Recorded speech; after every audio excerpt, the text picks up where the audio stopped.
ஒரு கேள்வி, இறந்த பின் ஒரு வாழ்க்கை இருக்கிறதா? அதை எப்படி நம்புறது? அதுக்கு இஸ்லாம் மார்க்கம் என்ன சொல்லுது அப்படிங்கிறத தெரிஞ்சுக்கிற விரும்புகிறேன். அடுத்து இரண்டாவதாக, இறந்ததற்கு பின்னால் ஒரு வாழ்க்கை இருக்கு அப்படின்னு சொல்றாங்களே, இதை எப்படி நம்புறது? இதுக்கு என்ன ஆதாரம் என்று கேட்குறாங்க. நம்பிக்கை என்று சொன்னால், இல்லைங்க இதை நாங்கள் காலங்காலமாக நம்புகிறோம், நீங்கள் விரும்பினா நம்புங்க, விரும்பாட்டி நம்பாமல் போங்க அப்படின்லாம் சொல்லிட்டு போக முடியாது. ஏன்னா இந்த திருக்குரான் உலகத்துக்கு என்ன சொல்லுதுனாக்கா, குரானுடைய வசனங்கள் ஓதப்பட்டால் அவர்கள் குருடர்களாக செவிடர்களாக விழமாட்டார்கள், சிந்தித்து நல்லுணர்வு பெறுவார்கள் என்று திருக்குரான் உலகத்துக்கு சொல்லுது. பொதுவாகவே நீங்க பாருங்க, மதங்களை பற்றி எந்த இடத்துல பேசினாலும் அந்த மதங்களுடைய கேள்வி கணக்குக்குள்ளேயே போக வேணான்னு சொல்லுவாங்க. ஒரு குழந்தை மதங்களை குறித்து கேள்வி கேட்குதுன்னு வைங்களேன், தோண்டி தோண்டி கேள்வி கேட்டீங்கன்னா சாமி கண்ணை குத்திரும். அப்போ இது மாதிரி 4 கேள்வி கேட்டோம்னாக்கா நீ சாத்தானுடைய பிள்ளை, ஏன் நீ இதுக்குள்ளலாம் கேள்வி கேட்க, நம்பிக்கை குறித்து கேள்வியே கேட்கக்கூடாது என்பதைத்தான் பொது விதியாக வச்சிருக்கிறாங்க. இன்னைக்கு வரைக்கும் நீங்க அந்த மாதிரி ஒரு நம்பிக்கை சார்ந்த தலங்களை கேள்வி கேட்டீங்கன்னா உங்களை எதிரியாவே ஆக்கிடுவாங்க. எனக்கு ஒரு டவுட்டு, இதை நீங்க சொல்றீங்க, இதுல எனக்கு வர டவுட்டை கிளியர் பண்ணணுமா இல்லையா? அப்ப கேள்வி கேட்டாலே எதிரியாக பார்க்கக்கூடிய அளவுக்கு கேள்வி கேட்கிற வாயை மூடக்கூடிய வகையில தான் என்ன செய்து இன்னைக்கு ஒரு ஆன்மீக உலகம் இருந்து கொண்டிருக்குது. ஆனா இஸ்லாம் என்ன செய்து இந்த ஆன்மீக உலகத்துடைய திரையை கிழித்து எல்லாத்தையும் கேள்வி கேளுன்னு சொல்லுது. இறைவன் ஒருத்தன் இருக்கிறான்னு சொன்னா இருக்கிறானா இல்லையா கேள்வி நீ கேள்வி, நான் பதில் சொல்றேங்குது. மறுமை நாள் ஒன்று இருக்குன்னா இது எப்படி இருக்குது? இறந்தப்புறம் மண்ணோட மண்ணா போயிடும். ஒரு பாடியை கொண்டு போய் அடக்கம் பண்றாங்க. ஒருவர் இறந்து விட்டால் அந்த பிரேதத்தை கொண்டு போய் சில சமுதாய மக்கள் எரிப்பாங்க. எரித்து சொம்புல என்ன செஞ்சாச்சு, சாம்பலை கொண்டாந்து வச்சாச்சு. வச்சதுக்கு முன்னாடி இவருக்கு எப்படி உயிர் வரும்? அதை ஒண்ணுமில்லாம ஆயாச்சே. சொம்புல சாம்பல் வந்தாச்சு, கொண்டு போய் மண்ணில் கொண்டு போய் பிதைச்சதுக்கு பின்னாடி உடல் பாகங்கள் எல்லாம் அழுகி பின்னாடி வெறும் எலும்பு கொண்டு தான் இருக்கு. அந்த எலும்பு கொண்டு கொஞ்ச காலம் பண்ணா அதுவும் மக்கி போயிருது. அப்போ ஒண்ணுமே இல்லாத ஆன நிலையில எப்படி மனிதன் மீண்டும் உயிர் கொடுத்து எழுப்பப்படுவான்? இதை எப்படி நாங்க நம்புறது? உங்க நம்பிக்கை ஒரு அறிவுபூர்வமா இல்லையே, சிந்திக்கக்கூடிய வகையில இல்லையே என்று மனிதர்கள் கேட்கலாமான கேட்டுதான் நம்பணும். நீங்களே அப்படிதான் நம்பணும், நானும் அப்படிதான் நம்பணும். ஒரு முஸ்லிமான அத்தா அம்மாவுக்கு பிறந்துட்டேங்கிறதுனால இதெல்லாம் நம்பித்தான் ஆகணுங்கிறது கிடையாது. இப்படி நம்ப சொல்லுது, இது உண்மையா என்று கேள்வி, இந்த மாதிரி அறிவார்ந்த கேள்விகளை எழுப்பித்தான் ஆக வேண்டும். இப்ப விஷயத்துக்கு வாங்க. அன்பார்ந்த சகோதரர்களை, இதை எது சொல்லுது? இது இறந்ததுக்கு பின்னால் ஒரு வாழ்க்கை இருக்கு அப்படிங்கிறத முஸ்லிம்கள் சொல்றாங்களே, எதை பார்த்து சொல்றாங்க? எதுல இருந்து எடுத்து சொல்றாங்க? திருக்குரான் என்று ஒரு வேதம் வச்சிருக்கிறாங்க. இந்த வேதத்துல தான் மறுமை நாள் ஒன்று இருக்குன்னு சொல்லப்படுது.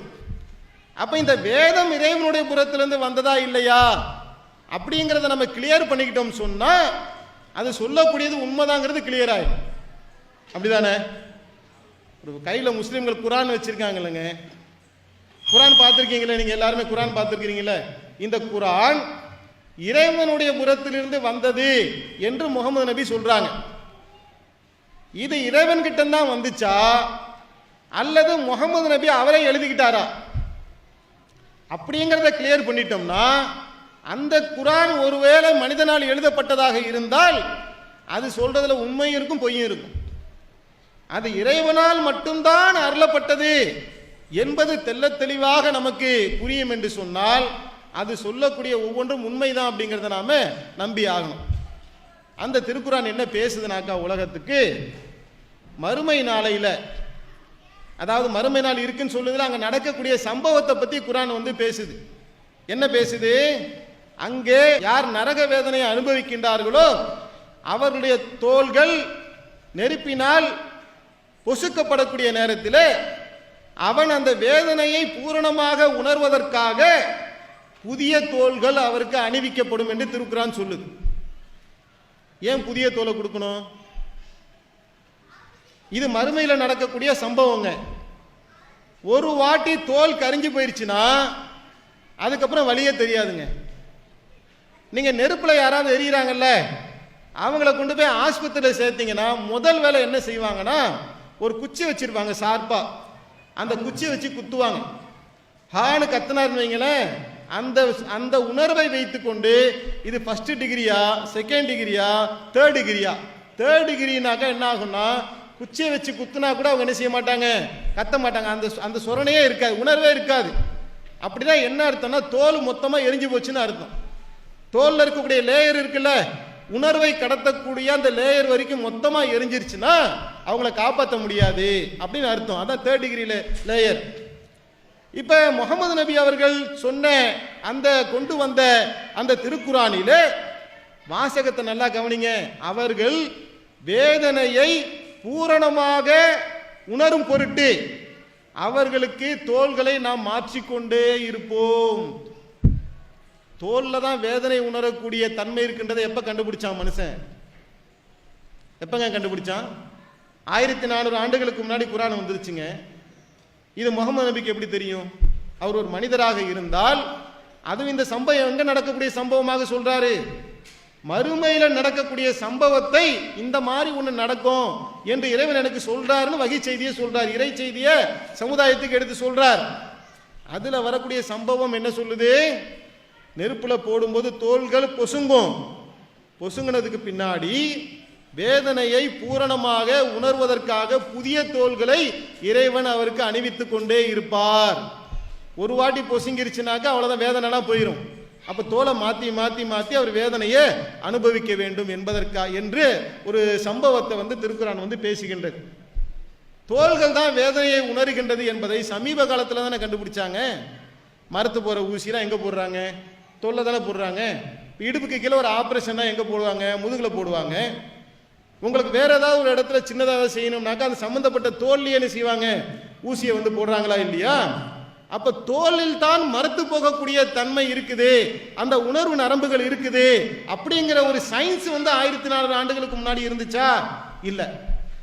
அப்ப ஆடு மேய்த்து கொண்டிருந்த, எழுத படிக்க தெரியாத இருந்த, அரேபிய பாலைவனத்தில் இருந்த, உலகத்தினுடைய தொடர்பே இல்லாமல் வாழ்ந்து கொண்டிருந்த ஒரு சாதாரண ஒரு மனிதருக்கு எப்படி இந்த விஷயம்லாம் தெரியும்? படைத்த இறைவனுக்கு மட்டும்தான் இதெல்லாம் சாத்தியம் அப்படிங்கிறது நமக்கு நன்கு விளங்கிக் கொள்ள முடியுது. இது பாயிண்ட் நம்பர் 1. ரெண்டாவது என்ன தெரியுமா? வேற வசனங்களுக்கு வாங்க. திருக்குரான் சொல்லுகின்றது, இப்ப இந்த வானம் பூமிலாம் இருக்குதுல்ல, இத பத்தி நம்மளுடைய பார்வை என்ன? இப்ப வானம் பூமி என்பது ஆண்டாண்டு காலமாக யுகம் யுகமாக வானம் வானமா தான் இருக்கு, பூமி பூமியா தான் இருக்கு அப்படிங்கிறது நம்ம எல்லோருடைய பார்வை. சின்ன வயசுல நாம அப்படிதான் படிச்சோம் உண்மையிலேயே. ஆனா இன்னைக்கு என்ன கண்டுபிடிச்சிருக்கான் தெரியுமா? வானம் பூமி எல்லாம் ஒன்னா இருந்துச்சுன்னு கண்டுபிடிச்சிருக்கான். பிக் பேங் தியரின்னு ஒன்று வந்துச்சுல, அது என்ன? எல்லா சூரியன், சந்திரன், பூமி, உலகத்தில் இருக்கக்கூடிய எல்லா கேலக்சி, கோடான கோடி நட்சத்திரங்கள், செவ்வாய் கிரகம், புதன் கிரகம், சூரிய பால்வெளி மட்டும் இல்லாமல் இந்த உலகத்தில் இருக்கக்கூடிய எல்லா கேலக்சியும் வானம் உட்பட எல்லாமே ஒரு சின்ன ஒன்றாக இருந்தது. அது வெடிச்சது. அது வெடிச்சதுக்கு பின்னாடி தான் இந்த பிரபஞ்ச வெளி என்கின்ற ஒன்றே உருவானது. இதான் பிக் பேங் தியரின்னு சொல்றான். ஏதோ ஒன்று வெடித்து அந்த வெடித்ததுக்கு பின்னாடி தான் எல்லாமே உருவாச்சுங்கிறான். அப்ப சூரியனும் பூமியும் எங்க இருந்துச்சு? நிலா எங்க இருந்துச்சு? வானம் எங்க இருந்துச்சு? எல்லாமே ஒன்னாதான் இருந்துச்சுங்கிறான். வானம் பூமின்னு அவனுக்கு தனித்தனியா இல்லைங்கிறான். இது நமக்கே இப்போ வரைக்கும் தெரியல. நம்ம எந்த யுகத்தில் வாழ்ந்துட்டு இருக்கோம்? 2024 வாழ்ந்துட்டு இருக்கோம்.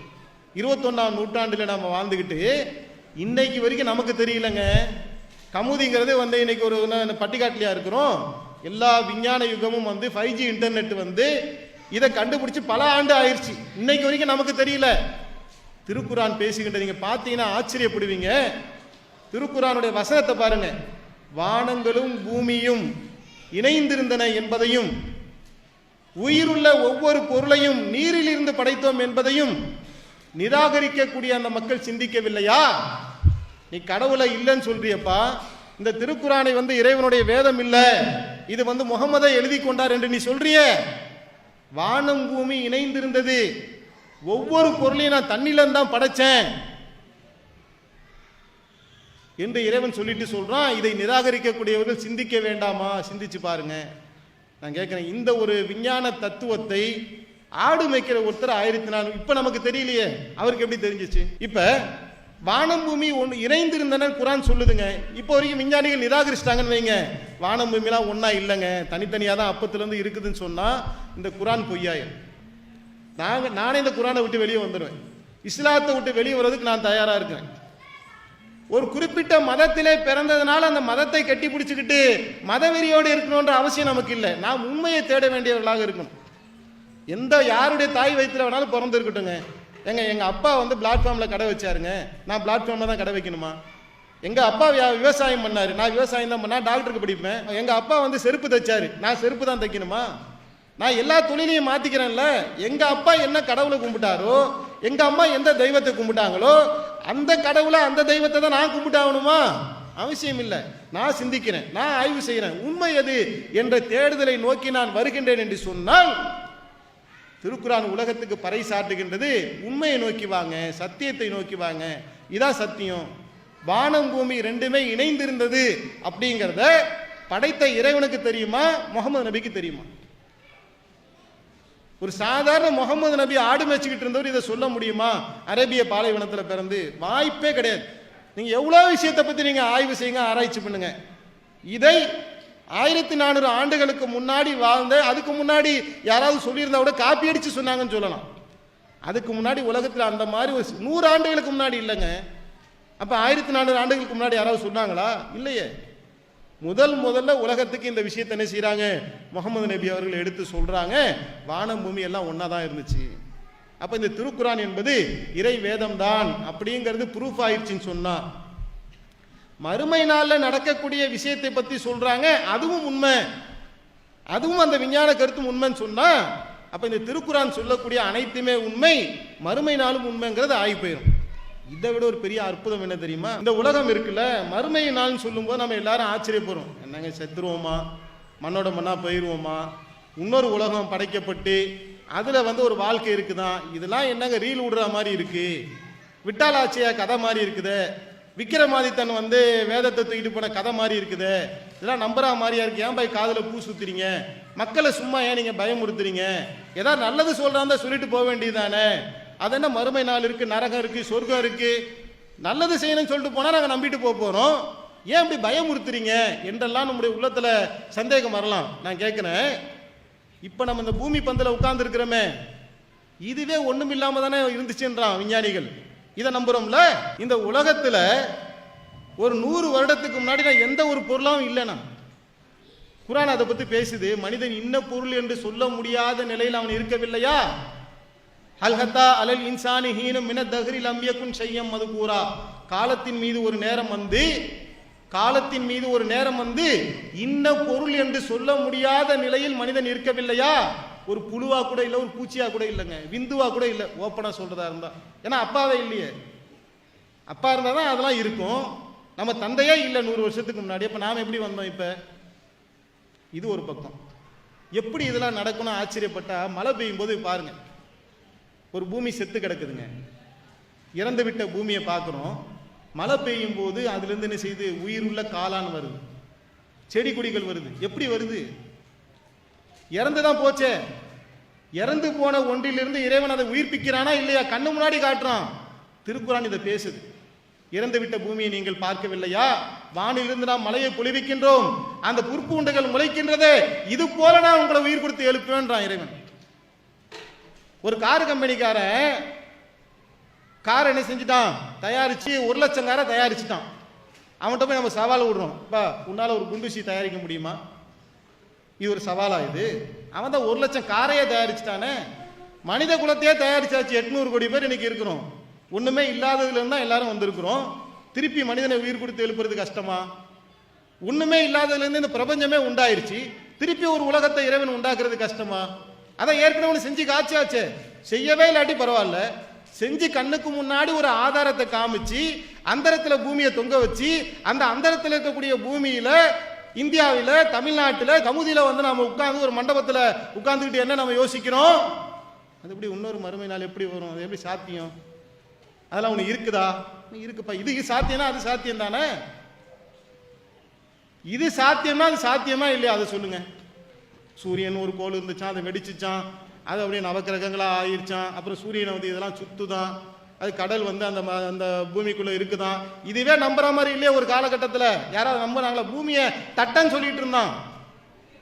பூமி உருண்டைங்கிறதே மனுஷன் நம்பலையே. இன்னைக்கு விஞ்ஞான புரட்சி ஏற்பட்டு இதையெல்லாம் மனிதர்கள் நம்புறாங்கல்ல. இதையெல்லாம் செய்தது அந்த ஒரு இறைவன் என்று சொன்னால் கண்டிப்பாக மனிதன் இறந்த பின்னால் ஒரு வாழ்க்கை இருக்குது என்பது உண்மை. இன்னொரு பக்கம் லாஜிக்கா சொல்றதா இருந்தா, நல்லவனா நல்லா இருக்கானா?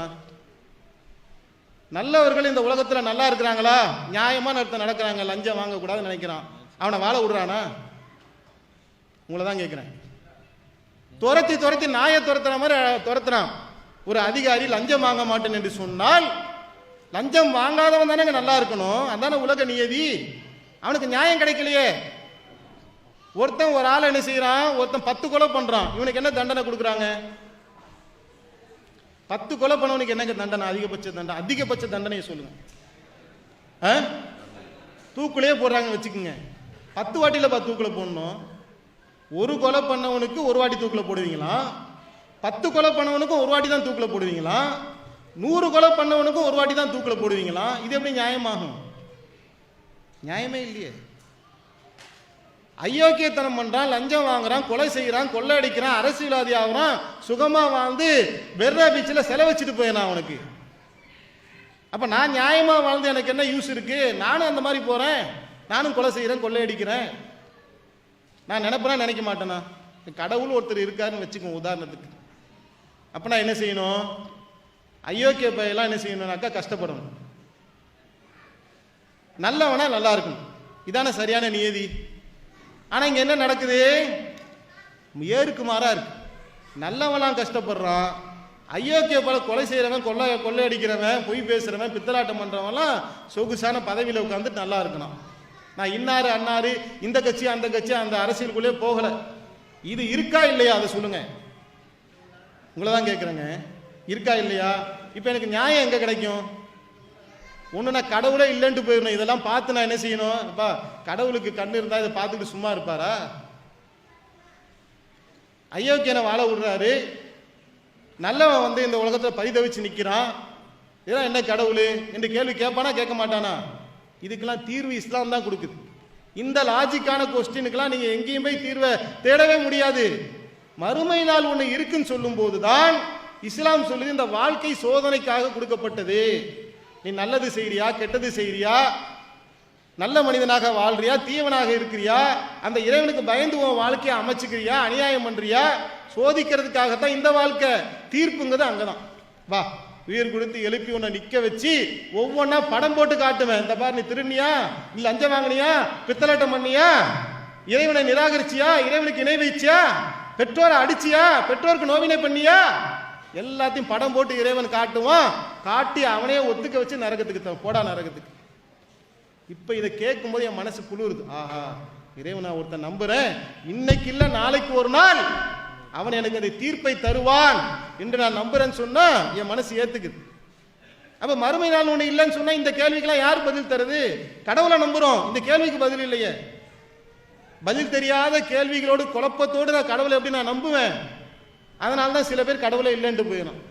கடவுளாம் ஒன்றும் இல்லைங்க, இதெல்லாம் அயோக்கிய பையெல்லாம் நல்லா இருக்கான், இப்போ கடவுள் என்ன பண்ணிட்டு இருக்காரு கேட்குறான். இல்லை, இப்போ நம்ம பதில் சொல்ல முடியாட்டி அவன் என்ன செய்வான்?